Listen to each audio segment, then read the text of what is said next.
All right, let's dive right into this explainer. Today, we are unraveling what is honestly one of the most baffling true crime mysteries of the 1990s. We're looking at a case that has literally stumped investigators, journalists, and intelligence experts for almost 3 decades. It's a story that starts with a tragic death in a locked hotel room, but as you'll see, it quickly spirals into something so much darker. So who is the woman in room 285? We're going to look at how a seemingly straightforward hotel suicide completely transformed into this massive international espionage puzzle. And the crazy part? It remains unsolved over 30 years later. This woman went to astonishing lengths to ensure her true identity died with her, leaving behind a trail of clues that honestly reads less like a standard police file and way more like a Hollywood thriller. Room 2805. The check-in. To understand how we got here, our story begins in the spring of 1995 at the incredibly luxurious Oslo Plaza Hotel in Norway. A woman registers under the name Jennifer Fairgate. She stays mostly out of sight for a few days, orders a single meal on Friday evening, and then like Saturday, the timeline just abruptly ends with a fatal gunshot. Now here is where things immediately get weird. How exactly did a high-end, 5-star luxury hotel just hand over the keys to a premium room without swiping a single credit card or even checking a passport? Well, she completely bypassed strict protocols by paying in cash and giving a totally fake Belgian address. In fact, investigators later discovered the street she wrote down didn't even exist. The locked room. A fatal shot. Okay, let's move to June 3rd. A hotel security guard knocks on her door to collect payment, and boom, a gunshot rings out from inside. Startled, he retreats to get his boss. But that means he left the room completely unguarded for 15 minutes. In the timeline of this entire mystery, that 15-minute gap is just a massive, glaring black hole where literally almost anything could have happened. When security finally opened the door, they found it double-locked from the inside. Both key cards were in the room. There was an acrid smell of gunpowder, and the woman was dead on the bed. So investigators walked in, saw a locked room, saw a woman holding a gun, and they swiftly ruled it a suicide with quote-unquote 99.9% certainty. But they missed some massive red flags. Baffling crime scene anomalies, the illusion of suicide. As we peel back the layers of the official police narrative, the physical evidence tells a totally different story. Weapons experts immediately doubted the suicide theory. You see, the gun was a heavy Browning 9mm copy. With its massive recoil, it absolutely should have been knocked right out of her hand. Yet it rested perfectly in her grip, with her thumb on the trigger, and her hand was completely devoid of any blood spatter or gunshot residue. That just doesn't happen. And get this, there were actually 2 shots fired from the weapon, one fatal shot and a second bullet fired straight through a pillow into the mattress. Think about that.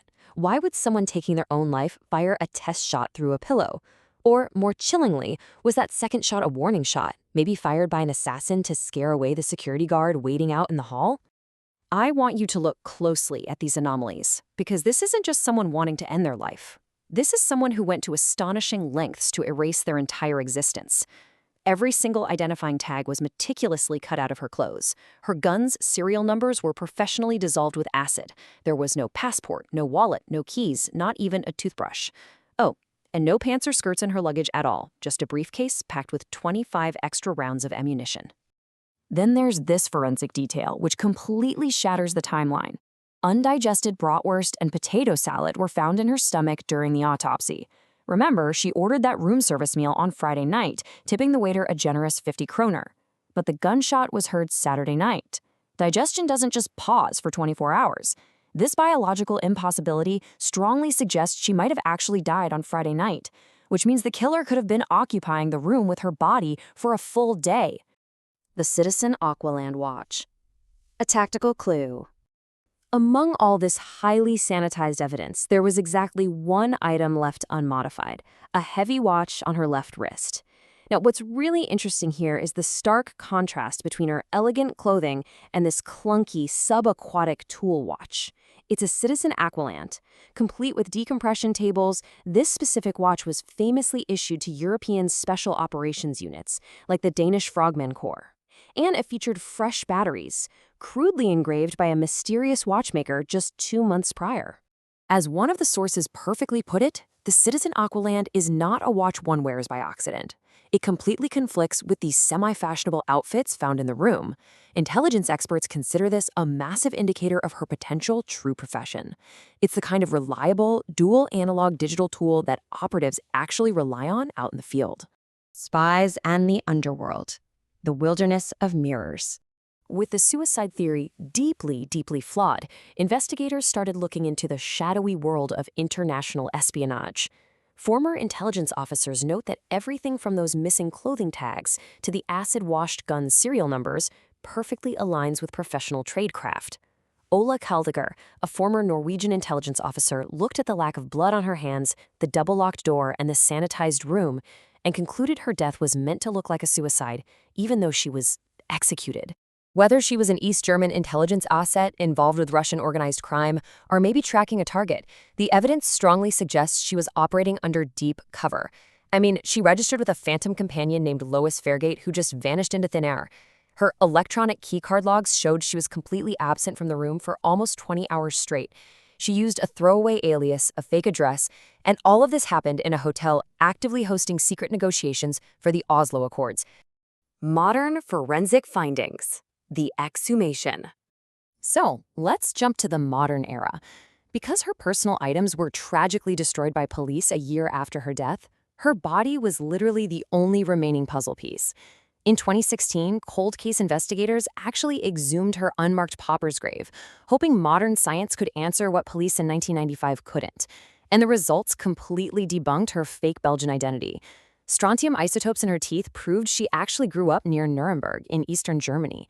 Radiocarbon dating revealed she was closer to 24 years old, and she had incredibly expensive gold and porcelain dental work, pointing to someone with access to wealth or high-level care.